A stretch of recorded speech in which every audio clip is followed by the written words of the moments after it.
اچھی لگتی تھی. اللہ نے قرآن میں کہا نا اتلم بعد ذالک زنین، سورہ قلم کی آیت ہے، کسی بھی فرقے کا ترجمہ اٹھا کر دیکھ لو یہی لکھا ہے. اللہ نے قرآن میں کہا اتلم بعد ذالک زنین، میرے حبیب قیامت تک جو آپ کا گستاخ ہوگا وہ زنا کی پیدائش ہوگا، حرامی ہوگا.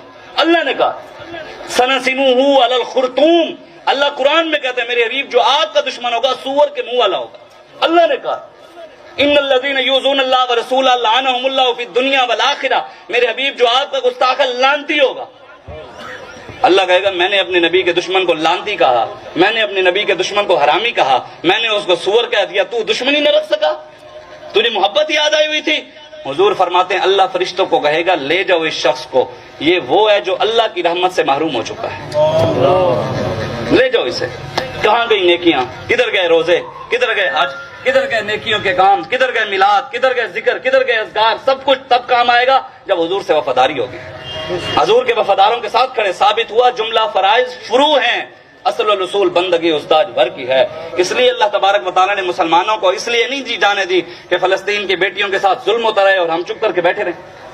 ہم نے اٹھنا ہے انشاءاللہ، وہ وقت آنا ہے انشاءاللہ. ہمارے قائد نے کہا ہم بیت المقدس میں جمعہ بھی پڑھیں گے انشاءاللہ. ہم ایک دن انشاءاللہ مقبوضہ کشمیر میں جا کر وہاں اسلام کا پرچم وہاں جا کر گاڑیں گے انشاءاللہ. وہ وقت آنا ہے. یہ نہیں ہمارا بھروسہ رب پر ہے. ہم نے نہ کسی پارٹی سے بھروسہ لگایا ہے نہ ہم کسی اور پارٹی، نہ ہمیں کوئی خرید سکتا ہے. ہمارا خریدار بھی رب ہے. قرآن میں اللہ کہتا ہے ان اللہ اشتری من المؤمنین انفسهم واموالهم بان لهم الجنہ. اللہ فرماتا ہے میں نے مسلمانوں کو جنت کے بدلے خرید لیا. کس لیے؟ یقاتلون فی سبیل اللہ فیقتلون ویقتلون.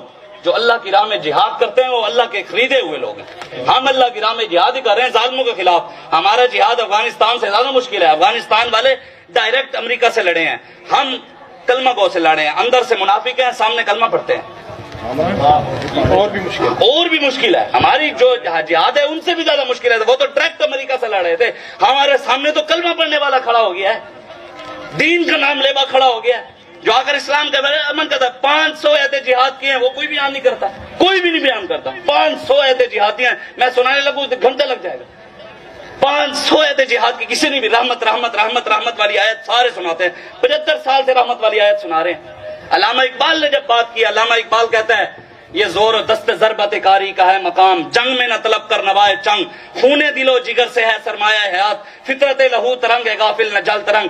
علامہ اقبال کہتا ہے جنگیں جو ہیں نا وہ زور بازو سے، تلوار سے، ہاں عزم بلند آور. علامہ اقبال کہتے ہیں ہاں یہ علامہ اقبال کا ایک اور شعر ہے فارسی کا میں نے کل پڑھا، وہ بھی سبحان اللہ. علامہ اقبال کہتا ہے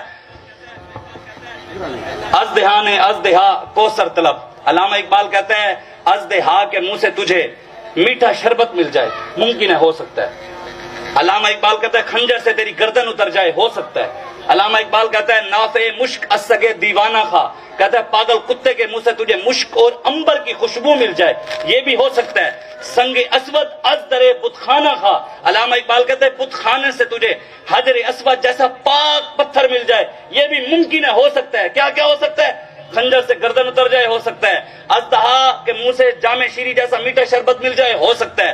کہتا ہے سنگ اسود حجر اسود جیسا پاک پتھر بت خانے سے مل جائے، ہو سکتا ہے. پاگل کتے کے منہ سے مشک اور عنبر کی خوشبو مل جائے، یہ بھی ہو سکتا ہے. علامہ اقبال پھر کیا ممکن نہیں ہے؟ علامہ اقبال یہ میری بات نہیں ہے، اس دور کے اندر اقبال سے زیادہ پاکستان میں پڑھا لکھا کوئی بھی نہیں ہے. ہاں اقبال کے زیادہ علامہ اقبال سے پڑھا لکھا کوئی نہیں ہے. جو باہر سے پڑھ کر آیا پھر واپس آیا تو لوگوں نے کہا تو امریکہ سے متاثر نہیں ہوا، تو انگریز کے ٹٹوؤں سے متاثر نہیں ہوا. اقبال نے کہا خیرہ نہ کر سکا مجھے جلوہ دانش فرنگ، سرما تھا میری آنکھ میں خاک مدینہ و نجف. اقبال نے کہا میری آنکھوں میں مولا علی کی خاک کے در کی خاک کا سرما تھا اور مدینے کی خاک کا سرما تھا. میں ان سے متاثر نہیں ہوا، میں غازی علم الدین سے متاثر ہوں، میں پیر میر علی شاہ سے متاثر ہوا ہوں. علامہ اقبال نے کہا جی ازدہا کے منہ سے میٹھا شربت ممکن ہے، جی خنجر سے گردن اتر جائے پھر بھی زندہ رہے ممکن ہے. اور کیا ممکن ہے؟ جی پاک پتھر تجھے حجر اسود جیسا بت خانے سے مل جائے، ممکن ہے. پاگل کتے کے منہ سے مشک اور عنبر کی خوشبو مل جائے، ممکن ہے. علامہ اقبال پھر ممکن نہیں، کیا نہیں ہے؟ یہ اقبال کی زبان ہے. اقبال کہتا ہے سوز عشق از دانش حاضر مجوئے، کہتے حقرا عزیز جامع کافر مجوئے. اقبال کہتا ہے یہود و نصارہ سے متاثر ہو کر، ان کے پیچھے لگ کر، ان کی ترقی سے متاثر ہو کر کوئی بندہ کہے میں عاشق رسول ہوں، یہ نہیں ہو سکتا. کہتا ہے ان کے پیالے میں پی کر کوئی کہے کہ میں عاشق رسول ہوں، یہ ممکن ہی نہیں ہے. عاشق وہی ہوگا جس نے صحابہ کے پیالے میں پیا ہوگا، جس نے صدیق اکبر کے پیالے میں پیا ہوگا، فاروق اعظم کے پیالے میں پیا ہوگا، عثمان غنی، مولا علی شیر خدا کے پیالے میں پیا. سچی بات کہہ رہا ہوں، آج نہیں کل پاکستان کے حالات تب ٹھیک ہوں گے جب گنبد خضرا والا نگاہ فرمائے گا. ہاں اسرائیل کو ہم ناراض ہو جائے، یہ اقوام متحدہ ناراض ہو جائے، امریکہ ناراض ہو جائے، ساری دنیا بھی ناراض ہو جائے، بس اللہ اور اس کا رسول ناراض نہ ہو. لیکن ہم نے پاکستان کے اندر اللہ اور اس کے رسول کے دشمنوں کو اور رسول اللہ کے یہاں یہود و نصارہ کا نظام تو چل سکتا ہے، لیکن کہتے ہیں نہیں قرآن کا نظام نہیں، مولویوں کا کام، مولویوں کا کام. قرآن کے اندر موجود ہے وَمَن لَّمْ يَحْكُمْ. اب یہ قرآن کی آیت ہے، میں یہ سنا کر جا رہا ہوں. جو بندہ کہتے ہیں دین میں سیاست نہیں ہے وہ قرآن کا منکر ہوگا آج کے بعد. قرآن میں اللہ کہتے ہیں وَمَن لَّمْ يَحْكُمْ بِمَا أَنزَلَ اللَّهُ. سورہ مائدہ کی آیت ہے، جا کر ترجمہ بھی پڑھ لیجئے گا. وَمَن لَّمْ يَحْكُمْ بِمَا أَنزَلَ اللَّهُ فَأُولَٰئِكَ هُمُ الْكَافِرُونَ وَمَن لَّمْ يَحْكُمْ بِمَا أَنزَلَ اللَّهُ فَأُولَٰئِكَ هُمُ الظَّالِمُونَ وَمَن لَّمْ يَحْكُمْ بِمَا أَنزَلَ اللَّهُ فَأُولَٰئِكَ هُمُ الْفَاسِقُونَ.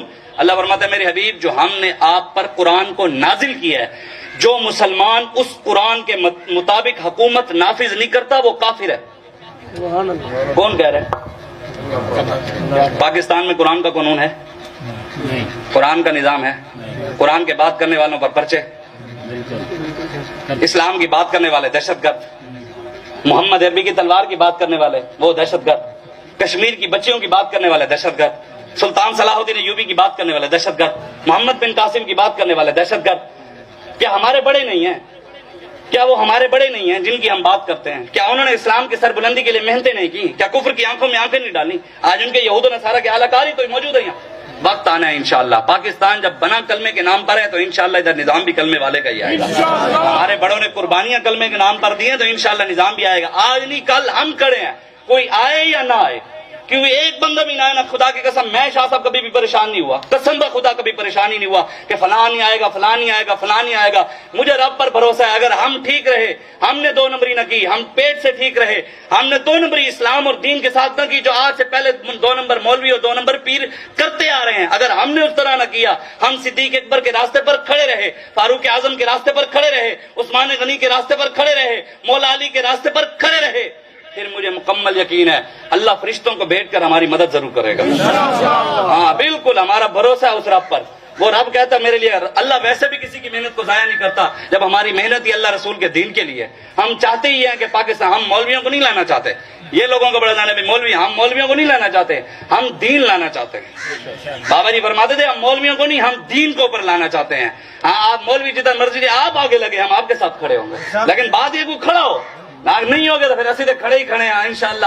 وہ تو بڑے بڑے آئے جھکانے کے لیے، مولوی جی میں نے کہا کہتے جی جو مرضی اٹھتا ہے نا انہوں نے ایجنسیاں پیسے دینی ہیں، ان کو یہ فلاں چلا رہا ہے فلاں، جنہوں ہوتے ایجنسی سے پیسے دے انہوں نے 200 پرچے ہوئے ابھی تک بھی پیشتے ہیں. جو جن کو ایجنسیاں چلاتی ہیں وہ تو بری ہو گئے ہیں، زنان پارکل ہے وہ بری ہو گئے ہیں سارے، ان کا عدالت تو بری کر دیا. ابھی جو ان کے کہنے پر چلتے ہیں وہ بری بھی ہو جاتے ہیں. ہمارے تو آج بھی 6 پرچوں پہ لودھرا میں پیشیاں بھگت رہے ہیں، 6 پرچوں میں ادھر بھگت رہے ہیں، بہاول نگر پیشی پہ علیحدہ جاتے ہیں. ابھی جرم کیا تھا؟ یہی تھا یہ جو کر رہے ہیں، یہی جرم تھا کہ ظالم کے خلاف آواز اٹھائیے تو وہ تو کریں گے. یہ گردن ہے ہی رسول اللہ کے لیے، یہاں سے کٹ جائے یہ یہاں سے کٹ جائے، ہے دین کے لیے. ہاں جھکے گی اس کے آگے جو اللہ اور اس کے رسول کی غلامی کرے گا. جو ظالم ہے وہ جتنا مرضی بڑے سے بڑا ظالم ہو ہم ان کے ماننے والے ہیں. گردن نہ جھکی، علامہ اقبال کہتا ہے گردن نہ جھکی جس کی جہانگیر کے آگے. ہمارے امام ربانی مجدد الفسانی کو 40 پہلوانوں نے مل کر زور لگایا کہ مولوی کی گردن جھکاؤ. 40 پہلوان بادشاہ نے منگوائے کہ جھکاؤ اس کو.